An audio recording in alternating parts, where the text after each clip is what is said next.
The Oklahoma sun was a brutal, white-hot eye in the sky, baking the exposed lakebed of Lake Texoma into a cracked, arid desert.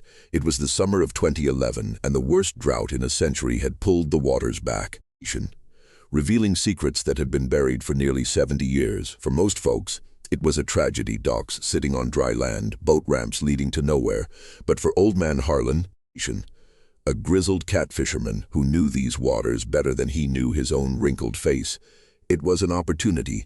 He'd been putting his flat-bottom boat in at the old Hagerman Landing, a spot that was usually underwater, for weeks now. The fishing was strange, the catfish acting spooked, as if something had disturbed their ancient muddy homes.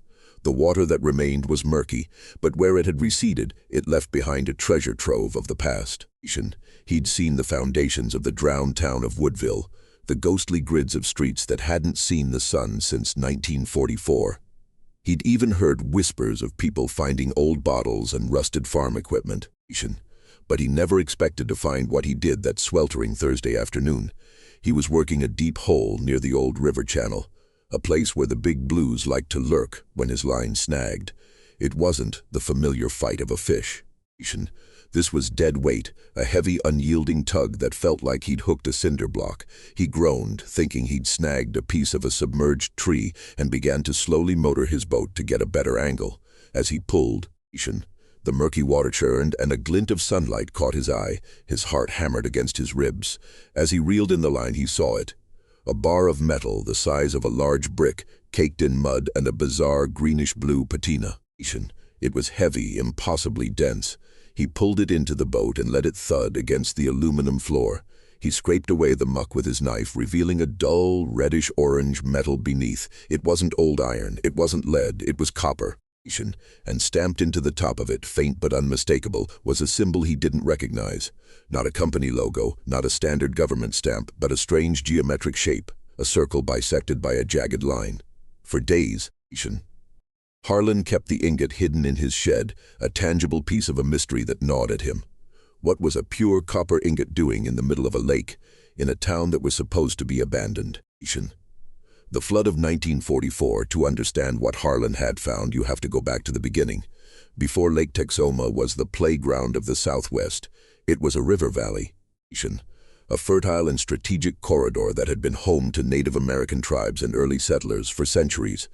The towns of Preston, Hagerman, Cedar Mills, and Woodville were vibrant communities, trading posts, farm towns, places with churches, schools, and bars. Preston, Texas, was a major crossing on the Red River for the Butterfield Stage Line and the Shawnee Cattle Trail.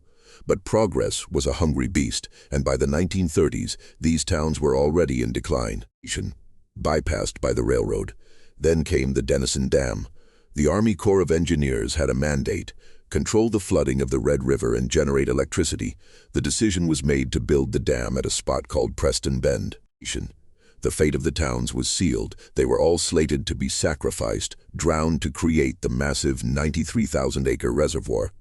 The process of clearing the land was rushed and brutal.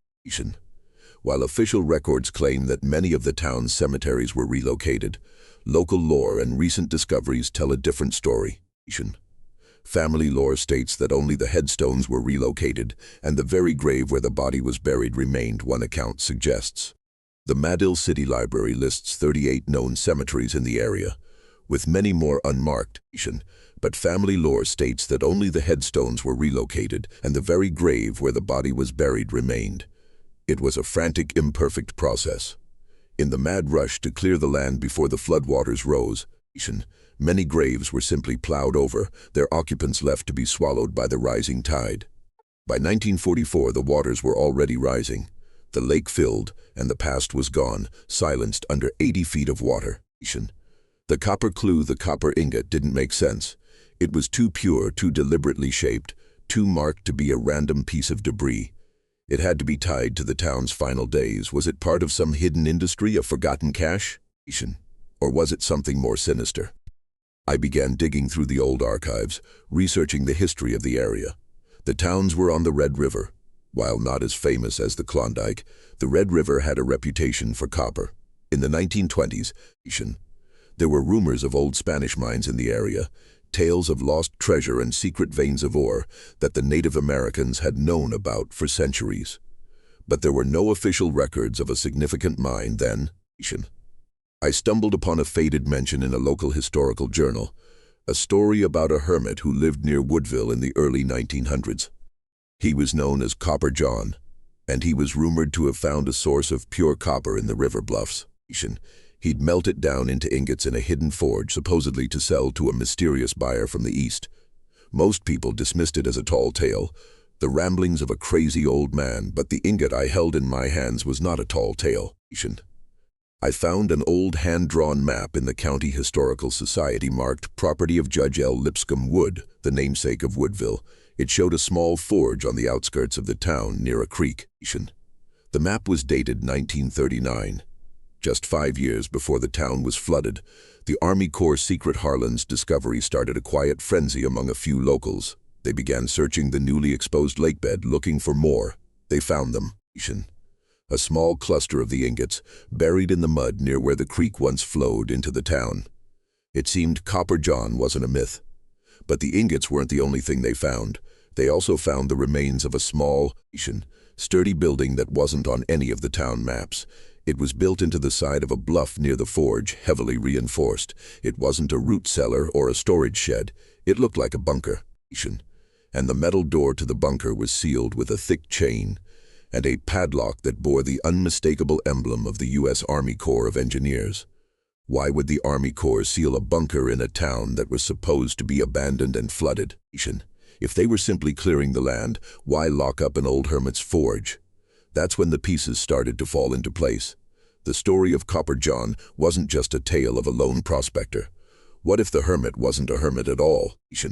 What if he was a government agent, tasked with a covert operation? The timing is crucial. 1944 wasn't just the year Lake Texoma filled, it was the height of World War II. The war effort needed copper desperately. Copper is essential for wiring, munitions, and alloys. The U.S. government imposed strict rationing and even seized private copper sources. What if Copper John and his operation were a black budget project? A secret source of pure copper for the Manhattan Project, hidden in plain sight in rural Oklahoma, a seemingly forgotten part of a soon-to-be drowned valley. The bunker wasn't just a storage room. It was a vault, a quarantine site for a material that couldn't be traced. When the time came to flood the valley, the official story was that Woodville was evacuated and cleared. But perhaps the clearing was a cover for a far more urgent mission, burying a secret operation, sealing the bunker, and letting the waters of the new lake be the final lock on a mystery that could have exposed a secret chapter of American history. The unburied past the lake is full again now. The waters receded in the drought, showing the world a glimpse of what lay beneath. But the secrets remain just out of reach, entombed in the mud. The Army Corps of Engineers has never officially commented on the copper ingots, the strange bunker, or the hermit who may have been a shadow agent. Attempts to recover the ingots today are hampered by the fact that the lake is full and the site is officially a protected area.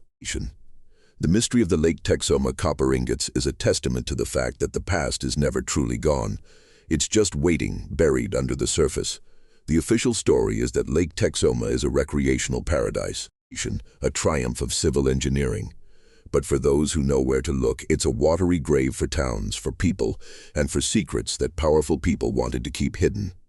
The waters of Lake Texoma are calm and blue, but they conceal a history far more complex, far more captivating, and far more unsettling than any official narrative could ever admit.